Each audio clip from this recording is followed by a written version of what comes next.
I said, okay, delivering this right on through.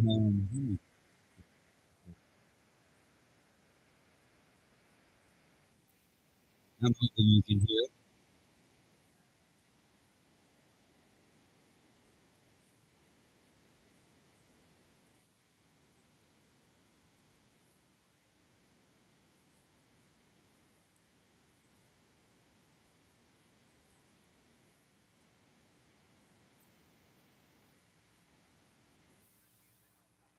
Audio, hello.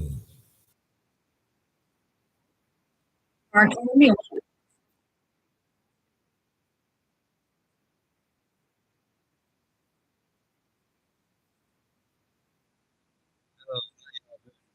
Hello there. If you're there, can you hear the audio?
I don't know if y'all can hear me or not. Am I going to this?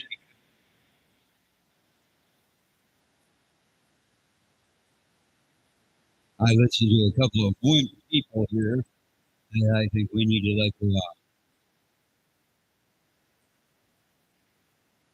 this is exciting. Because we all need to jump into this bandwagon. We all need to get on here. I'm just not sure which one to lead us.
Uh, I think you can hear it now.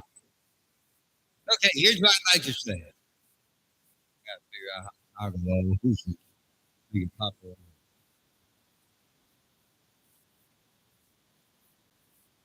All right, here's what I'd like to do. I'm gonna shut this guy down. I don't think he's gonna listen to. I don't think he's gonna listen to Hannity. So here we go. I'm gonna pop in here because I just sat and listened to three very off the wall liberal people. Mr. David Doyle, Mike at humanistreport.com, Mr. Matt Binder, Benjamin Dixon, Lance is either a he or a him or something, and a Miss Rebecca Azer. And I just sat and listened to them, and I'm going to tell you what. Hello, how are you doing? Hopefully you're here to enjoy. There's something that really irritated me. I didn't get to hear a lot of what they said, but the one gentleman jumped in and really ripped Ron Santos apart because of his service overseas and made a statement that was just unforgivable, in my opinion, with our people, especially our military people. And I want to come in here and I just want to say that real quick.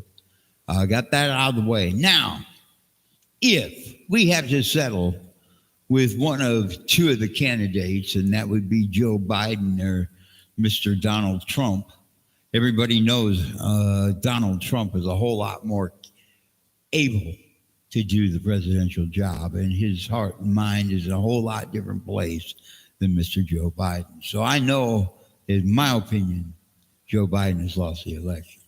Now, number one, to attack and tend to our borders in the South, I don't understand why. I sat here and listened to people say that it was unhumanistic. It was just fascist. How in the world could you call anybody who wants to keep our nation and our country fascist when they just have keeping it safe in mind?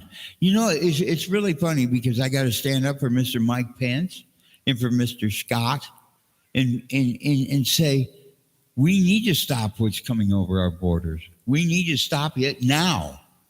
Even if it does mean that we go down below the border to stop what's coming in our country. For you left-wing morons, that's just a name. And I'm sorry because I can't get caught up in this. Everybody else has.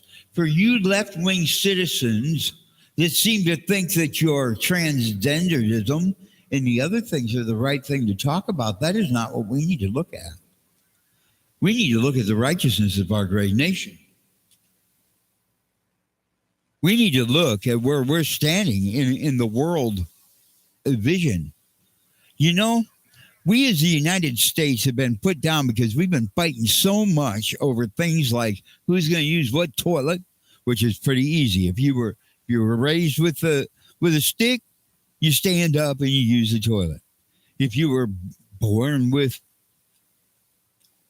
the green, well, you sit down and you use the toilet. It's very simple. It's not that difficult. What's really not that difficult is I don't care where your mind is at. If you're born with one piece of bodily functioning equipment and it's used that way, as a man would use it, you're a man. I don't care what you think. I don't care if you think, well, gosh, I got long hair, so I'm a gal. It's not true. And we need to get away from this in our education. We need to get to where we're down and we're spending money and time on adding and subtracting and not the indoctrination of our children. I sit down and I speak about all of this because even as it comes across as an immigration situation, which it is, I have a friend of mine who's been trying to get his wife back here for who knows how long, who could have more than afforded and would have saved a whole lot of cash, if cash is a thing, to pay someone like the cartels to get her here. But then he would have been attached to the cartels. He would have been attached to those groups. He would have been expected to do things that were beyond measure. He also knew that, hey, I need to do this legally so she can't be sent back. There's things that cannot happen to her. She seems to be a sweet lady. I've heard her over the phone once or twice and seems to be really cool. I can't wait to meet her. She's from Costa Rica. I have a friend who's from Costa Rica who could come here. But she is so kind enough to take up the missionary field in another nation that could cause her a whole lot of hate and discontent in teaching their children and helping their children know who Jesus Christ is. And this is what we all seem to have forgotten. And I listened to each one of these candidates speak, and I listened to this other group of people that really, they're young people. And I don't know if it's their homes or not. I see a lot of different things hanging around, maybe offices, whatever. I really wonder if they are a part of a generation I came from, where $500 went somewhere, or where $500 barely pays the first week's rent on a home, and definitely ain't making the house payment over the first week. I sit back and I think, we need to take and expand education. I don't know if we need to do away with the Department of Education, but we need to do away with the Department of Education for what it is today, because it's worthless. All it does is it teaches kids that they can be furries, or and we're indoctrinating our kids at such a young age. We're teaching them that they're not really boys and girls until they think, I don't know, And I'm just here speaking off the top of my head real quick. That's all I want to do. I'm going to shut this thing down. But it really irritated me when this group of 6 people who were doing an analyzing the debate, when they stepped out and says, yeah, and called Ron DeSantis a baby killer. It really ripped at my heart. Because every man that has put his name on the bottom line in military service definitely needs to be respected in ways that are beyond measure. They put their name on the bottom line. It is the easiest way I know to think about it for myself is when I go to work, my wife hands me a brown bag for lunch, and she says, honey, I'll see you when you get home. When people like Mr. DeSantis goes off with his Navy SEALs team, his commanding officer hands him his bag and says, here's your Kevlar, son. Make sure you make it home alive. And you just respected him that way? I don't care what his ideas are. I don't care what they are. And that really hurt to know that American people would say something like that. They're allowed to. That's what free speech is all about. That's their First Amendment right. Like my First Amendment right is the same. It's the same. But it can be used and misconstrued in ways that people will never understand because you haven't been on the other end of that rope. They have the right to say these things. But as far as the right is guiding our children, if you can't show a soldier respect, you don't have that right. Now it's time to sit down, cowboy up, regather your thoughts, and prepare yourself to be able to sit down and make a rash, right decision on who should run this great nation. And there's something I got to say. Let me just take a drink here.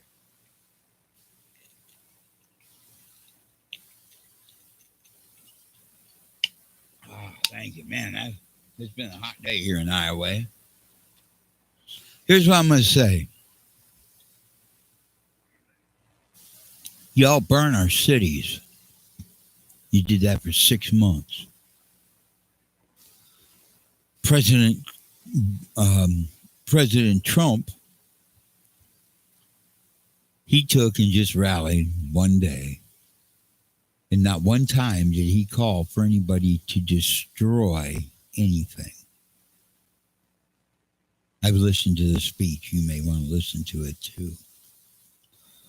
And yes, he did call for the United Nations, or the United Nations, for NATO. He did call for NATO to help take care of some things. But on January 6th, okay, on January 6th, President Trump had asked people to take and protest outside the Capitol building. Not one time did he tell them to do violent things.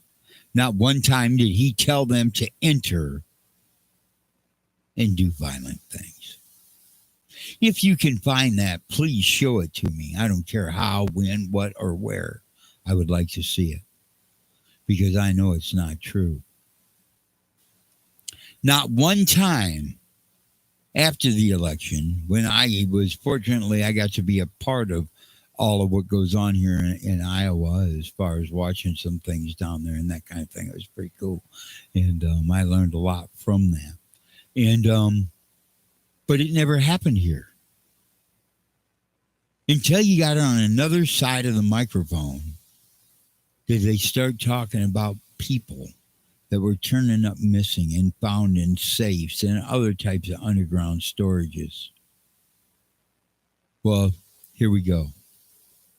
Number one, the body that was found has to be one person, was never identified by anybody important. Number two, I'm trying to think of what the rabbit's name is in Lady Annabelle. But anyway, Donald Trump never encouraged or discouraged one burning of any city, of anything of importance. Please hear that and hear it strong, because he did not get U.S. advice on destroying anything until his 12 to 13 seconds were up. Thank you for giving me all your time, because I've just given enough. Good night. 7 and 3. Bye-bye.